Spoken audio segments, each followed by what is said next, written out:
Setakat ini, tawaran Malaysia kepada Amerika Syarikat termasuklah menangani halangan bukan tarif yang disenaraikan dalam National Trade Estimates Report 2025 yang dikeluarkan oleh Amerika Syarikat. Tapi yang menarik ialah pertemuan rombongan kita yang diketuai oleh Yang Berhormat Menteri MITI dengan Ambassador Jamieson Greer, United States Trade Representative, dan Tuan Yang Terutama Howard Lutnick, Setiausaha Perdagangan Amerika Syarikat. Dan maklum balas amat positif dari Kerajaan Amerika Syarikat.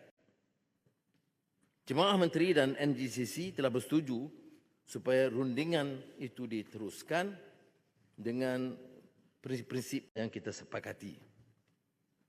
Perbincangan juga saya adakan melalui program telefon berkali-kali dengan rakan-rakan sejawat ASEAN mulai 28 April yang lalu supaya pandangan kita itu merupakan pandangan bersama sebagai satu kekuatan blok ekonomi yang besar.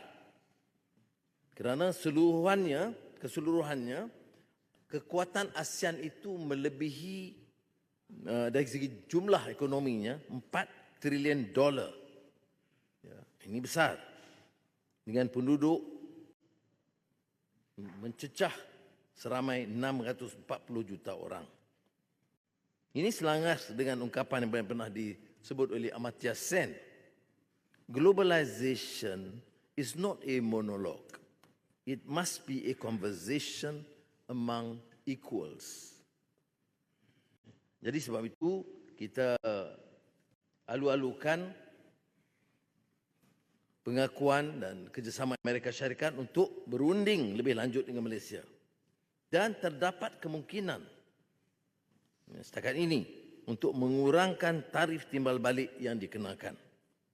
Saya tegaskan bahawa proses ini masih di peringkat awal dan tanpa sebarang persetujuan dimuktamadkan, ya, tetapi program dan perbincangan dilanjutkan. Langkah-langkah yang diambil seperti yang saya sebut, pertama ialah pusat tindakan geoekonomi negara untuk memantau keseluruhannya, petunjuk ekonomi, tempahan pembuatan, ekspor, jualan runcit, pemberhentian pekerjaan sekiranya ada, serta pertumbuhan pinjaman. Dan libat urus dengan pihak industri akan dipergiatkan. Kedua, rundingan penyelesaian tarif timbal balas dengan Amerika Syarikat. Apa yang kita tekankan? Dia termasuk pelaburan perdagangan, pelaburan dua hala. MAG, Malaysia Aviation Group, tahun lalu telah mula rundingan, awal tahun lalu, rundingan dengan Amerika Syarikat untuk membuat tempahan 30 pesawat Boeing yang kini sudah dimuktamadkan. Proses perdagangan dan pelaburan akan dipermudahkan, dimudah cara seperti dalam bidang pertanian, keuangan dan digital, selari dengan kerangka ekonomi madani. Dan ini umpamanya telah menarik penglibatan Google, Amazon, Microsoft sebagai sebahagian daripada usaha memajukan agenda digital sektor awam. Dasar mesra pelaburan juga dirangka bagi mempertingkatkan pelindungan hak harta intelek dalam bidang seperti chip elektronik.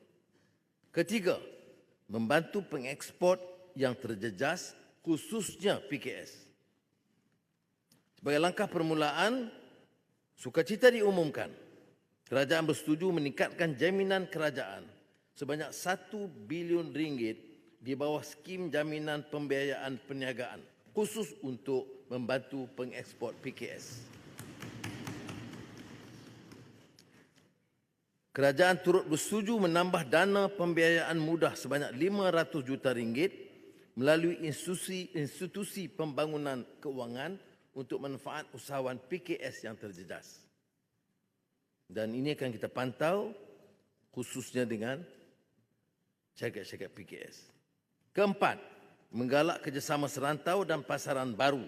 Seperti yang saya tegaskan tadi, peningkatan dengan EU, Timur Tengah dan negara-negara Teluk Asia Tengah dan Amerika Selatan dan Afrika, dan mengukuhkan integrasi ASEAN.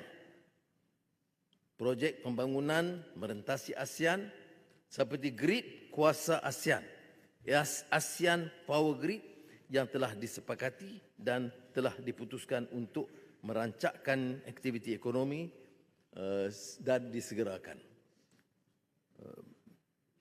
Perdana Menteri Vietnam akan menandatangani perjanjian awal pada akhir Mei ini.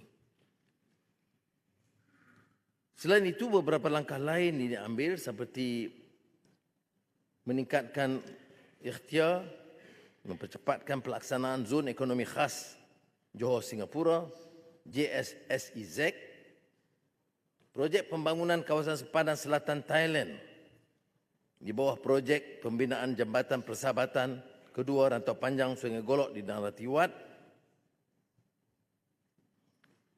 Kompleks Immigration Custom Quarantine dan Keselamatan CQS Bukit Kayu Hitam ke Kompleks Custom Sadao, Thailand, dan merancangkan pembangunan ekonomi di selatan Thailand dan utara Malaysia termasuk Perlis, Kedah dan Kelantan.